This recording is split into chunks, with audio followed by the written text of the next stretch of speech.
నమస్తే, welcome to E6 TV. Kashmir వివాదంలో బయటి వ్యక్తుల జోక్యాన్ని భారత్ మొదటి నుంచి తీవ్రంగా వ్యతిరేకిస్తున్నప్పటికీ అమెరికా మాత్రం ఈ అంశాన్ని పదే పదే ప్రస్తావిస్తోంది. అమెరికా అధ్యక్షుడు డొనాల్డ్ ట్రంప్ ఈ విషయంలో మధ్యవర్తిత్వం వహించడానికి ప్రయత్నించినా ఆశ్చర్యపోనక్కర్లేదని ఆ దేశ విదేశాంగ శాఖ ప్రతినిధి టామీ బ్రూస్ నిన్న వ్యాఖ్యానించారు. ట్రంప్ మధ్యవర్తిత్వ ప్రతిపాదన గురించి ఓ విలేకరి అడిగిన ప్రశ్నకు బ్రూస్ బదులిస్తూ అధ్యక్షుడి మనసులో ఏముందో ఆయన ప్రణాళిక ఏంటో నేను చెప్పలేను అన్నారు.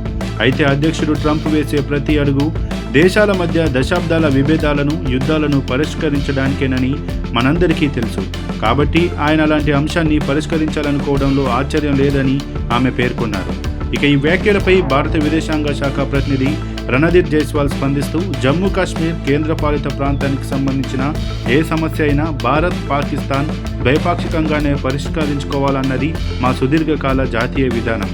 ఆ విధానంలో ఎలాంటి మార్పు లేదు. పాకిస్తాన్ అక్రమంగా ఆక్రమించిన భారత భూభాగాన్ని ఖాళీ చేయడమే ప్రస్తుతం మిగిలి ఉన్న అంశమని స్పష్టం చేశారు.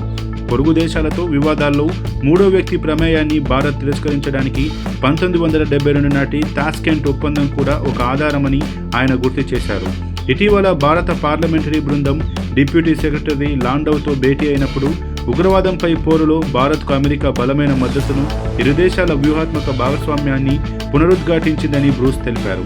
కాశ్మీర్ విషయంలో ట్రంప్ను ప్రశంసిస్తూ ఎవరు ఊహించని విధంగా కొందరిని చర్చల టేబుల్ వద్దకు తీసుకువచ్చిన ఏకైక వ్యక్తి ఆయన ప్రణాళికల గురించి నేను మాట్లాడలేను, కానీ ఆయన స్వభావం ప్రపంచానికి తెలుసు అని అన్నారు.